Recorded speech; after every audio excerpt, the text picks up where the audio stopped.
the darkness, but the darkness overcomes it none. Since its beginning in 1891 at Kibwezi in the coastal region of Kenya, the Presbyterian Church of East Africa has come a long way in proclaiming the gospel of Jesus Christ.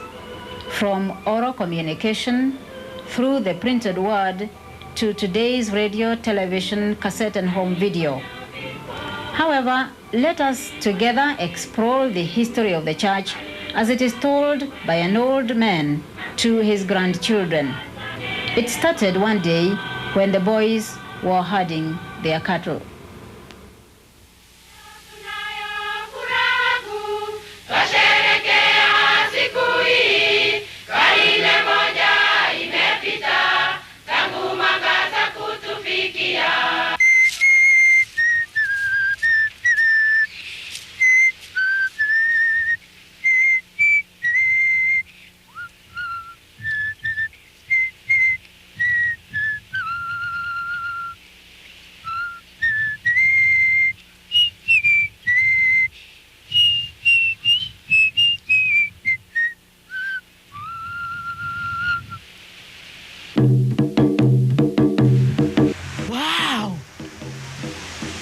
What a big tortoise. I've never seen like this one. I really wonder how it got here. Anyway, let me go get my brother.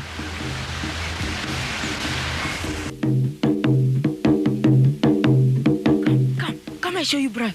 There it is. That one there. Oh, a huge tortoise. Sure. I wonder how it came here. But brother, don't be afraid of it. It doesn't bite. But brother, all these graves, all these ones, who are they for? Who are they?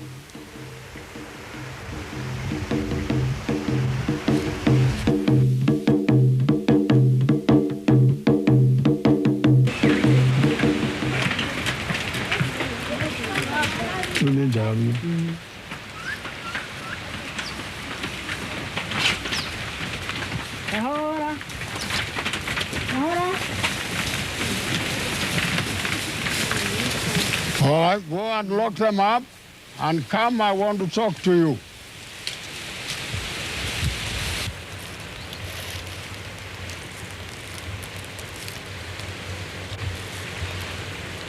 Maura, where did you take cattle today? We took them on the other side by the river.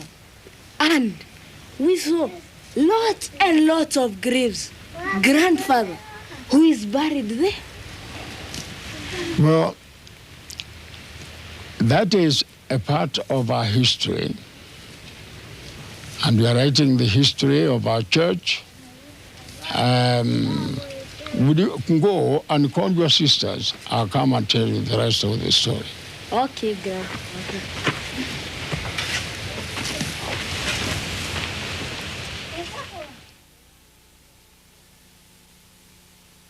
There was light.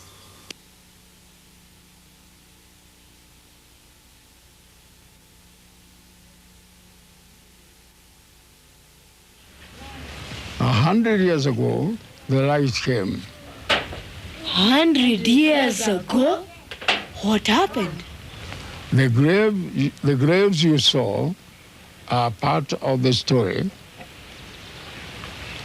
And it started off at Mombasa. Tomorrow, I shall take you to Mombasa to see it, to discover this story. The graves you see here, they are of missionaries who had come from Scotland, and they were all under 24 years old. They died here at Kibwezi of malaria. Missionaries who came from Scotland in 1891 were buried here in Kibwezi. Out of 11 who came, one survived. They died of malaria. Thomas Watson, the only survivor, transferred the mission to Thokoto in 1898. Chief Wayaki was also buried here together with the missionaries. And now this is the place where the first missionary came in 1891. And they stayed here for 7 years, and then they had to move away. And now let us now go to Mombasa. Okay, get into the car.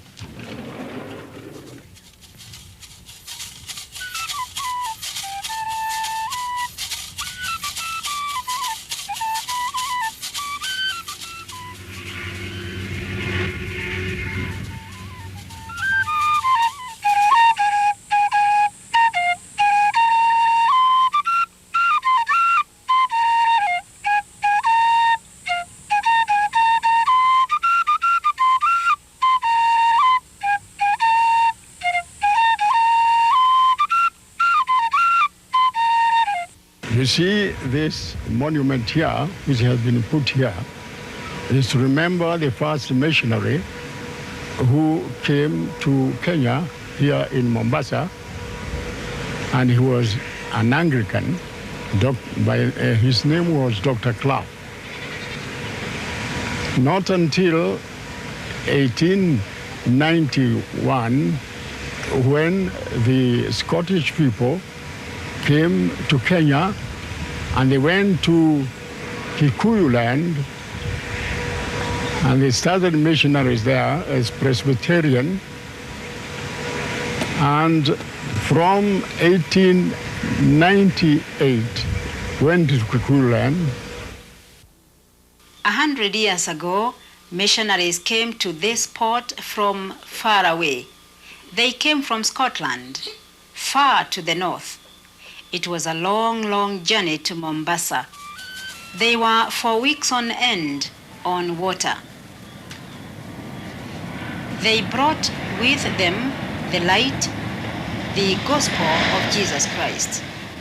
They arrived here in Mombasa, but in those days there were no roads, no cars, no railroads, no airplanes, just forests. It has just taken us by car to get this far, just a little over 1 hour.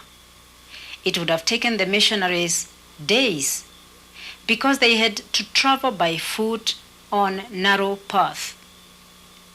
They had porters to carry everything on their heads.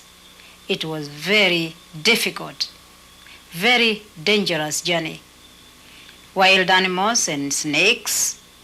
There were the swarms of mosquitoes, which took their lives prematurely. We had some music there? I hope we had some music, yes.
And so they continued their journey to Thogoto.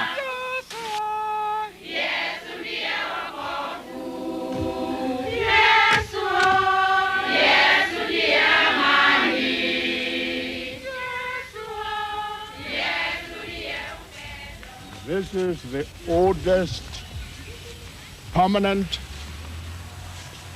building, church building in this place, in our church.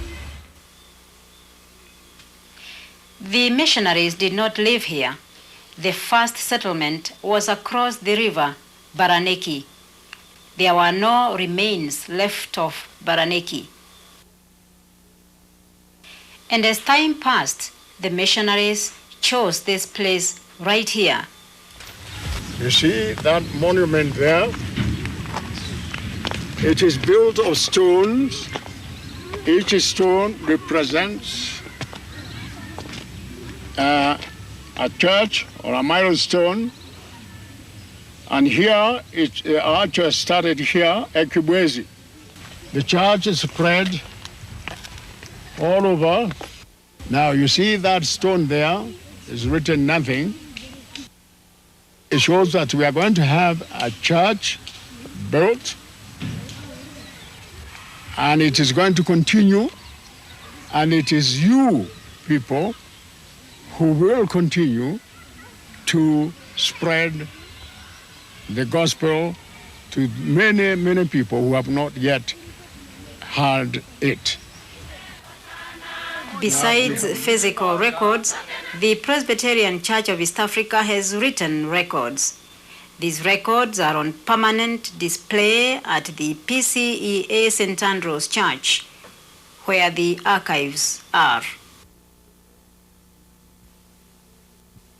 These documents are 100 years old, some of them. And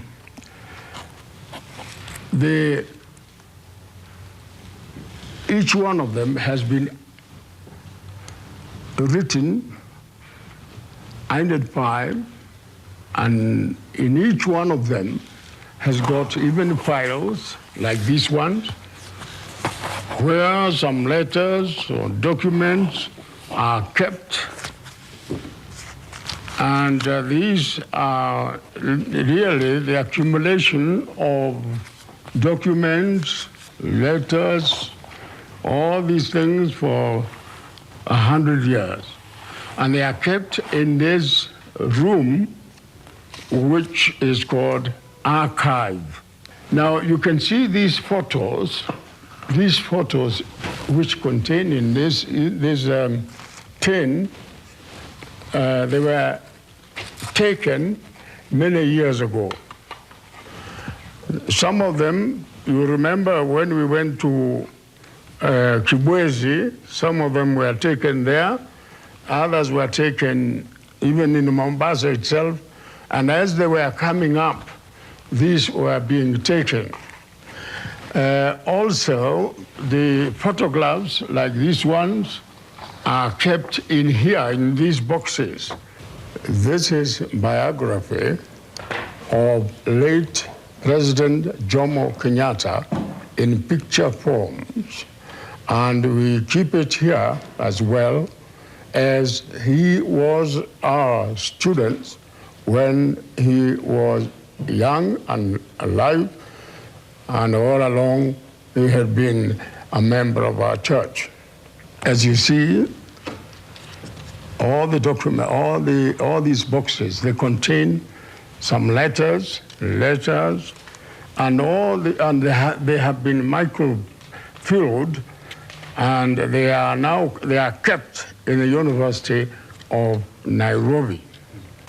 And the minutes of the taxations, minutes of presbytery, minutes of General Assembly are kept in here for remembrance. Now, any old document, any old writing, any old thing which were written for the church, which can show the growth, how the church started, how it grew, gradually, until it has come to what it is today. Yes, I am not only one who can tell the story of this church. There are others who are arrived who can tell it as well as I do.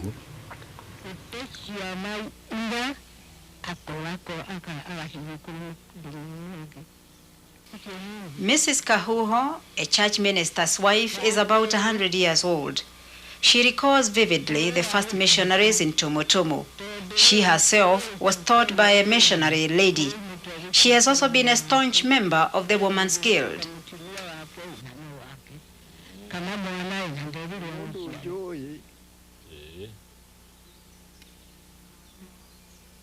Mr. Guy Kimama, a household name from Kamboi Presbytery, is by profession a teacher. He has been an evangelist since the time when the Gospel Missionary Society and the Church Missionary Society joined hands in Kamboi to become PCEA.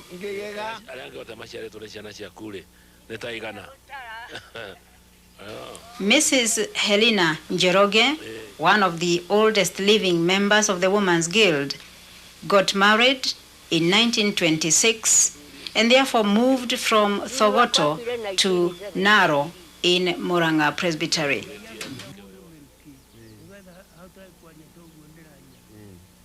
Mr. Jonathan Mara of PCEA Ngecha, Lemuru, has been an elder of the church since 1926 to date. He remembers very well the beginning of the church in 1915 when he worked with Dr. Arthur. He was baptized in 1920. Mrs. Naomi Nduta Ngatia went to Subukia in Laikipia, Rift Valley in 1927. She's one of the many African Christians who carried the gospel of Jesus Christ to the then White Highlands. Grandfather, did we have a religion of our own before the missionaries came? Yes, indeed.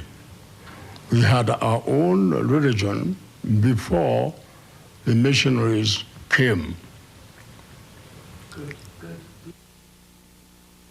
This is Mount Kenya, the mountain of God. Our people believed that God came to this mountain to be with his people. Some fig trees were consecrated. Men ordained to offer sacrifices as required. The fig tree was their church per se. The African people worshipped God all the time. And because they believed in a living God, the fig tree is always green. It is a symbol of continuous life. Indeed, we ourselves believe in a living God. The fig tree was used only for special occasions, to learn about God and creation. We continue to use our own African musical instrument like the drum.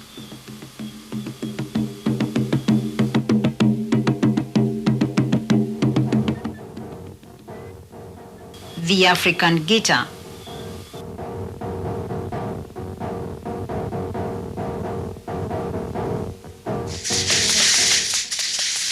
The kayamba.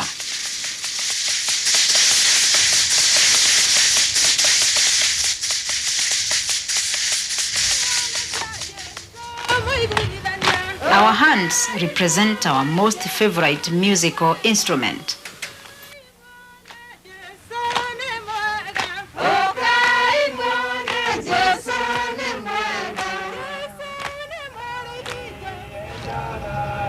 Listen, this is a good example. As you hear today, we still use our music to praise God and to proclaim the gospel to the people.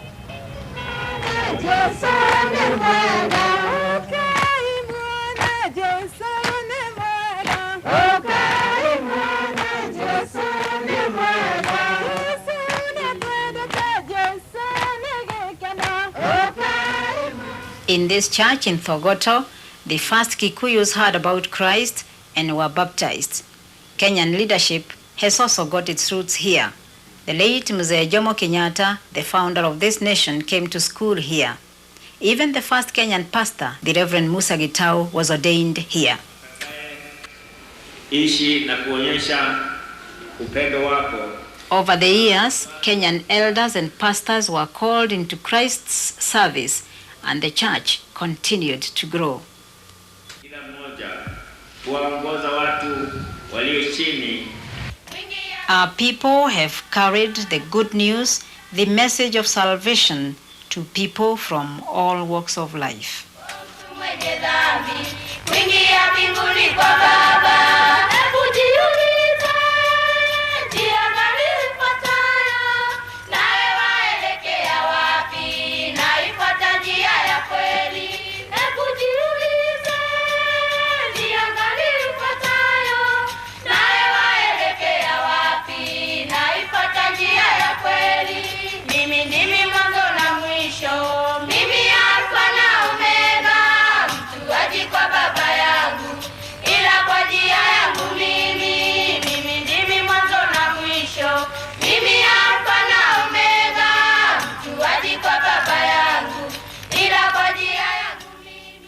Recently, 6 evangelists were provided with motorbikes to carry the gospel of Jesus Christ to the unreached areas of this country.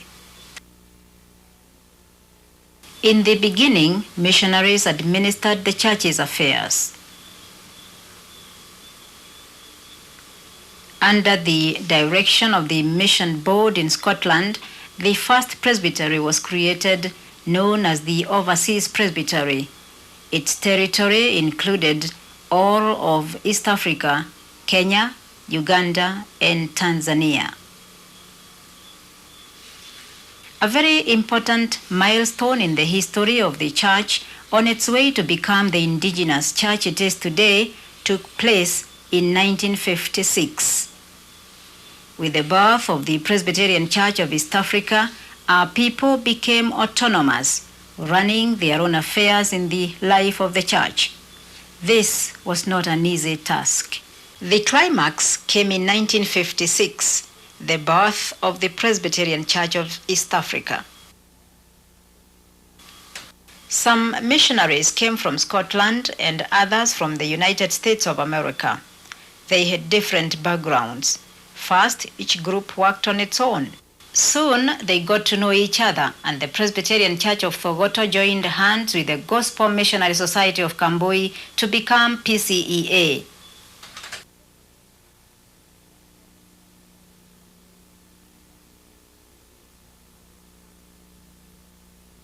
Eventually, African church leadership took over, and the first African moderator, the late Very Reverend Muhoro Kareri, assumed office in 1961.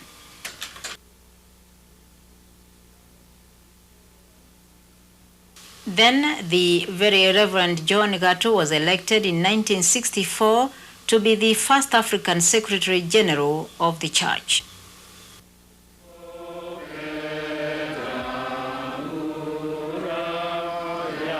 Many congregations were established in various parts of the country. In serving and praising God, the people witnessed to their faith in Jesus Christ.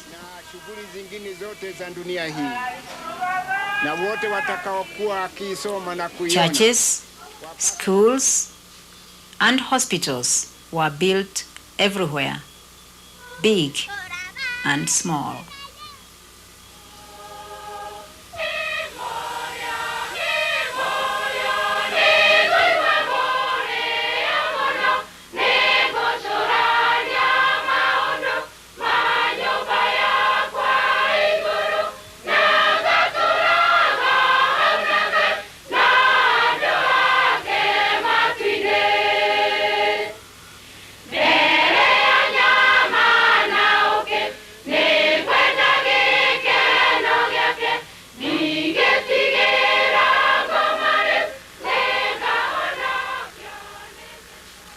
The church continues to grow day by day, serving the whole man, body, mind and soul.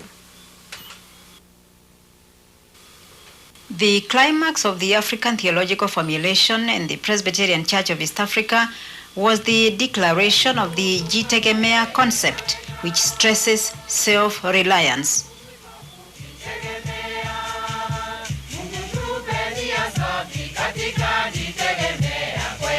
With a specially composed song, the Jitegemea song, the church spread the message of self-reliance, Jitegemea.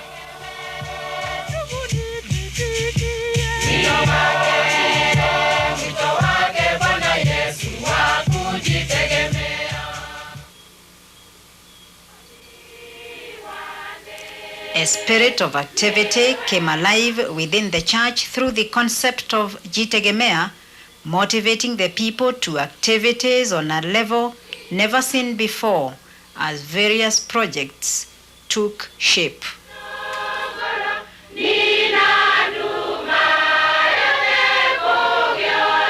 Different projects try to meet different needs. In Shalom Girls Center, girls are being trained for secretarial work. In Githiga Children's Home for Destitute, the church provides food, shelter, and education for about 100 children.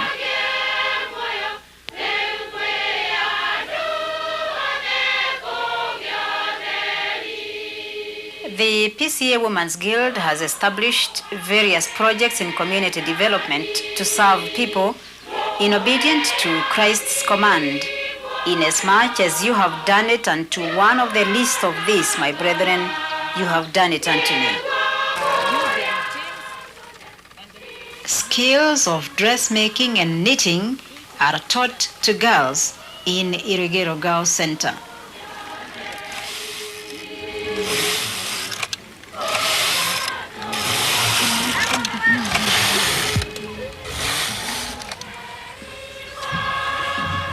The School for the Deaf in Kamboi prepares students to participate fully in the life of our society, able to live a meaningful life.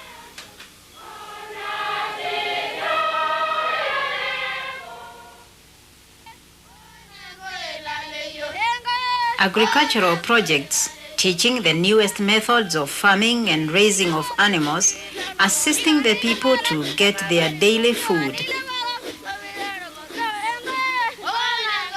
The self-help project in Maasai country assists the people to develop their own resources, using their skills to become self-reliant.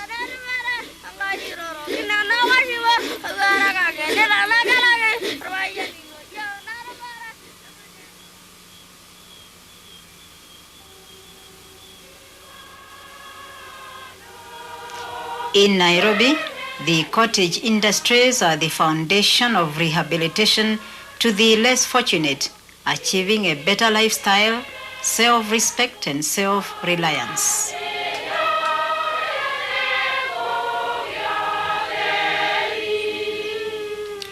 The medical work of the church responds to Christ's call to care for the sick. Hospitals in various parts of the country are serving the needs of the sick.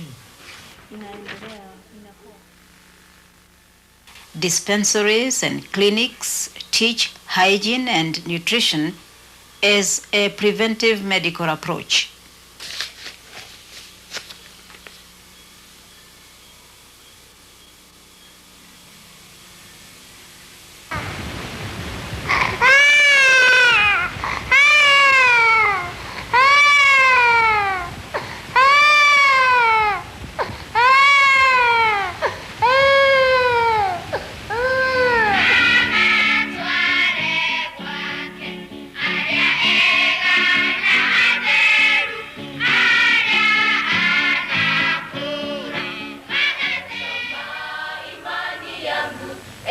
The future of the church rests with the young people.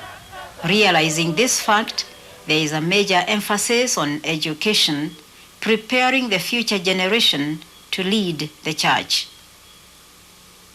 In its teaching effort, the church embraces all aspects of education: primary education, secondary schools, colleges, and universities. The Presbyterian Church of East Africa does not work in isolation.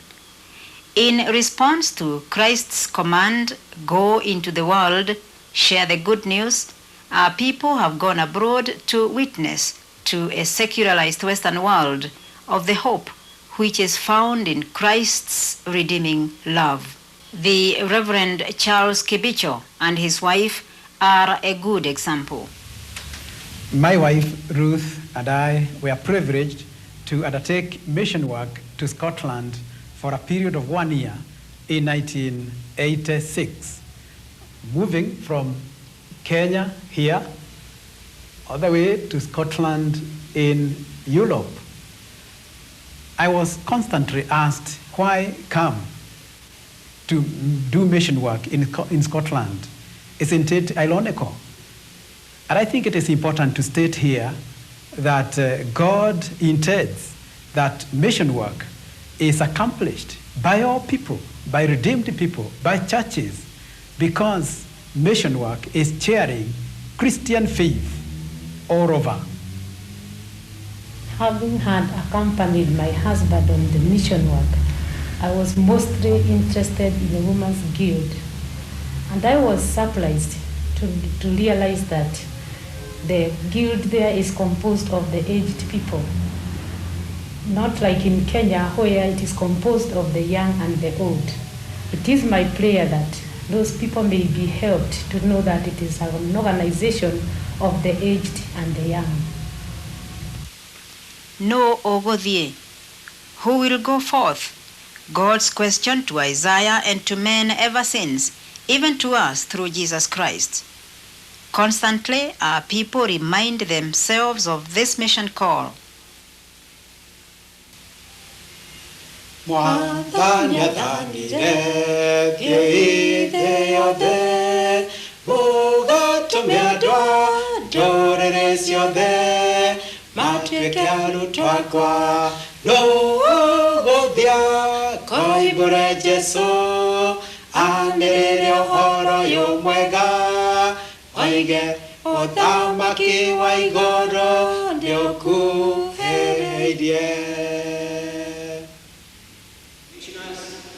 Brothers and sisters, as it is our tradition. The Right Reverend Bernard Mwindi was elected in the year of the PCEA Centennial celebrations as the moderator of the 13th General Assembly. He outlines the future priorities of the church. In the coming years, I think the important task of this church would be first to train the lay people, because the lay members in this church are the ones who are having a lot of responsibilities. Since we have few pastors, it will take also a long time for the church to train enough pastors to cater for individual congregations or a few congregations. So it is important that in the next year, the coming years, we concentrate more on the training of the lay people. And the other one is also strengthening the work of the Women's Guild, because the Women's Guild organization is the one which steers a lot of things in the church and has caused a lot of growth in the church as a whole. So the main development really depends on the work the women are doing. By saying that, I'm not forgetting the youth work. We know that the future leaders of this church are the youth, and the youth need to be helped more than we have been helping them, so that they can understand the working machinery of the church. And this will help the church in the future if they come to grip with the work of the church as a whole. So there is a very great need of the understanding and the cooperation between the older people, the leaders, and also the younger generation. The Reverend Dr. Samuel Mwaniki was also elected the PCEA Secretary General during the 13th General Assembly. On his mind is the future of this church. We are talking about the future of Presbyterian Church of East Africa. What is our priority? The church wants to evangelize and evangelize places and to extend the education for the ministers and for the lay people in various presbyteries. Those who cannot be able to come to our pastoral institute, then we'll arrange how to reach them, and if we educate the lay people, then our church, we are very sure that it will exist for another 100 years. As we know, our church was started by the lay people, those who came from Scotland before the pastors were ordained. Even now, we are still holding that motto to educate the lay people to evangelize and evangelize places. That is our first priority, evangelism and the education of the whole church. Yes, our church has a rich history. It has become part of our daily lives, participating in the process of nation building. We received the torch, the light of the gospel of Christ from Kibwezi.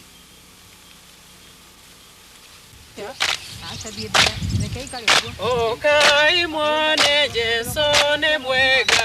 Okai mwane Jesu ne mwega. Ekyo turaina tondo ne mwega. Okai mwane Jesu ne mwega. Okai ganari mwe Jesu ne mwega. Okai mwane Jesu ne mwega.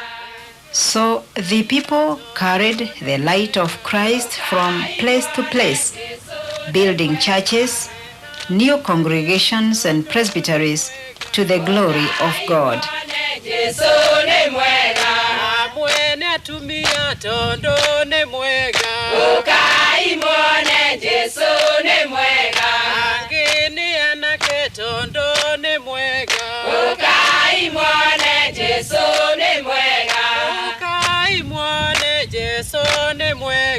Okai mwane Jesu ne mwega.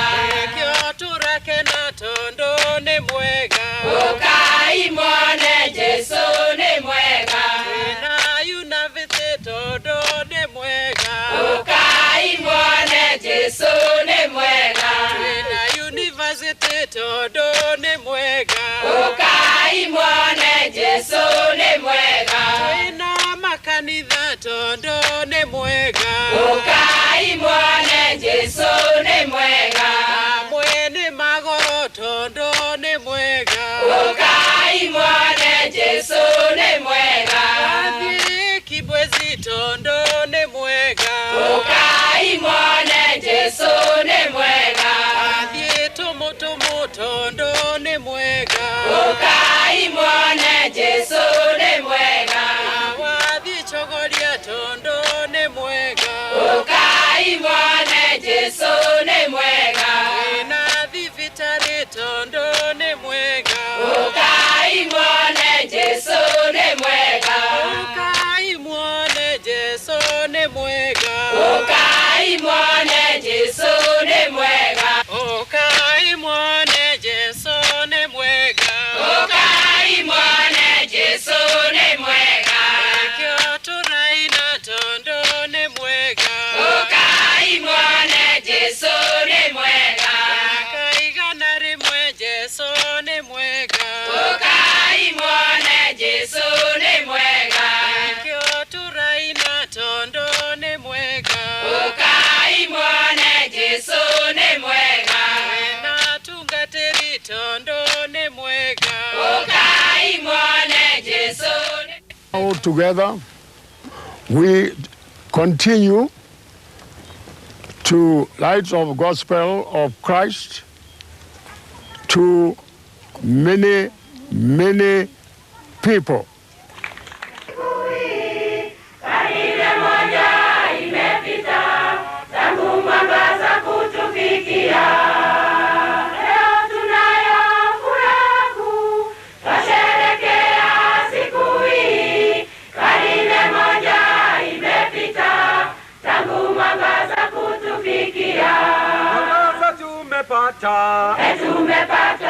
Shule tumejenga, kanisa tumejenga, vyama hospitali,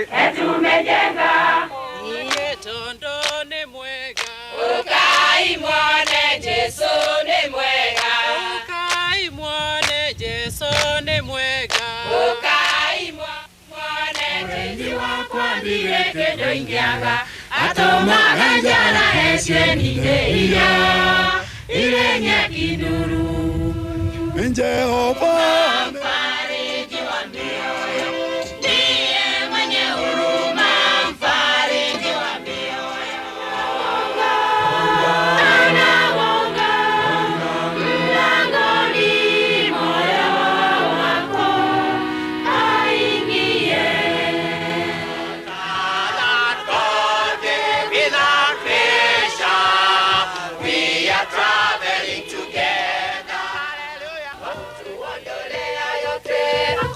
Wingine ila Yesu Mwokozi, neno lake Bwana Mwokozi ni sawa. Irangira ngaruburana nema balage mashare, irangira ngaruburana nema balage mashare. Irangira ogya kagamose wakya korabona ogyo yawama nikarire yake nimerongereru usoniwe mwetieri wa Jehova mutumia oria moge